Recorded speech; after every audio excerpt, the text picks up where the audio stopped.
Many people become their sickness. They carry on the personality of their sickness. So their sickness takes control of their life, whether that sickness be some kind of medical sickness or, most importantly, emotional sickness. So a depressed person becomes so depressed, so down, that depression begins to dictate to them how to feel, what to do, how to do it. And that person that is inflicted by that listens to depression. Because myself, I'm one of those examples. Let me give you a little quick story. I was sitting in my flat and I was just minding my own business and I got a knock on the door and I opened the door and there's depression. Didn't say good morning, didn't say hello, how you doing? It just came in and it went all through my flat, told me what to do, when to do it, how to do it, and it did whatever it wanted and I let it. And when it was finished with me, it just got up and left. Didn't say thank you, didn't say goodbye, didn't see you later. It just left. A few weeks later went by and another knock on the door. I open it and there's depression. Depression standing there with the whole box full of groceries. He goes into my kitchen, takes everything I like to eat out and puts everything in the cupboard that he likes. Again, took over my house and when he was finished, left. No thank you, no goodbye, no see you later. A few months went by and I got a knock on the door and there's depression. And he's holding a suitcase, clothes, and he goes to my closet, takes out my bright colored shirts, hangs up all his black clothes, makes himself at home, tells me what to do, when to do it, how to do it. And I did it. I did everything depression asked. And then in the morning, I was sitting at the table drinking coffee and depression came in. I knew what depression wanted me to do next, but I already tried it. It didn't work. So I looked depression in the eyes and I said, sit down. We need to have a talk. And depression came and sat down. And I said, listen, you're welcome to come here anytime you want. Anytime you want to come, you're welcome. But when you do, you have to follow my rules. And with that, depression stood up, looked at me and said, I respect you. I asked depression, why do you respect me? And depression's answer, you stood up to me. And I looked at depression and I said, I respect you too, because I know how much power you have. And with that, depression stood up, told me I am leaving, and he left. A few weeks later, got a knock on the door.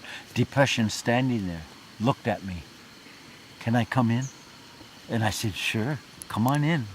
We sat down, we had a good cup of coffee. He helped me write a couple good songs on my guitar. I looked at my watch and I said, it's time for you to go. And depression stood up and it left.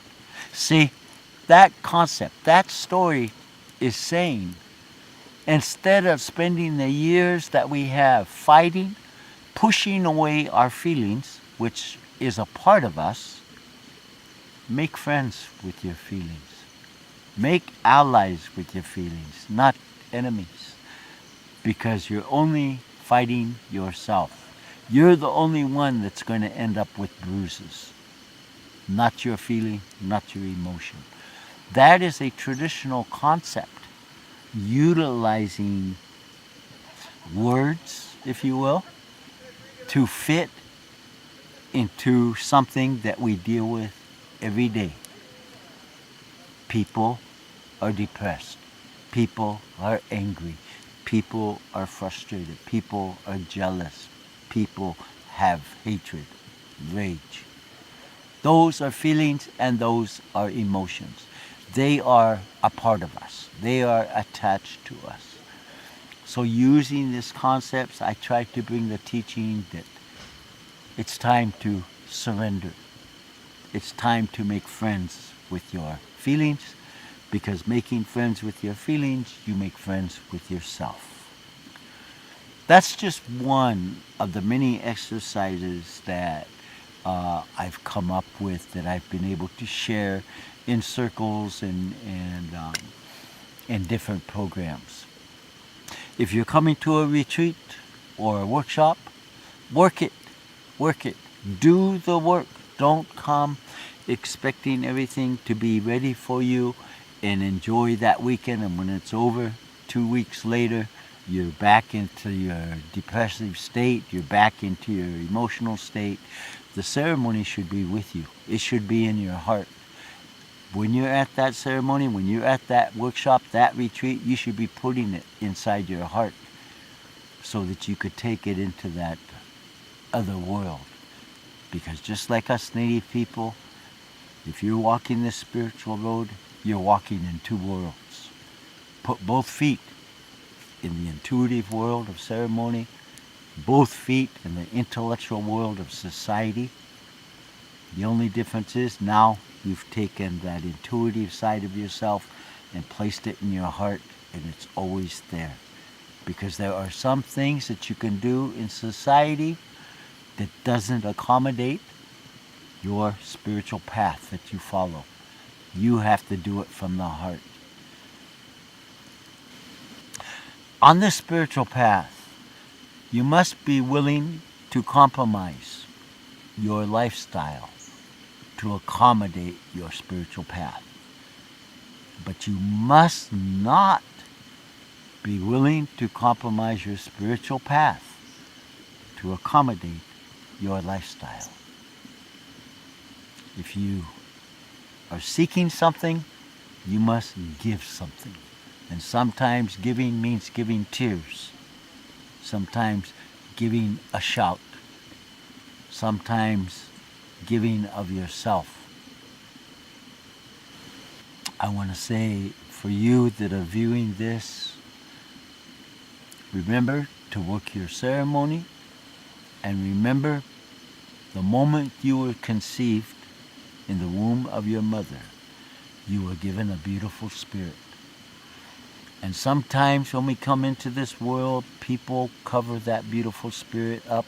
Sometimes we cover that beautiful spirit up. But that spirit, it's like the sunshine. No matter how dark the clouds are over us and we cannot see the sun, no matter how dark things are over us in our life and we cannot see that beautiful spirit, just like the sunshine, is still shining.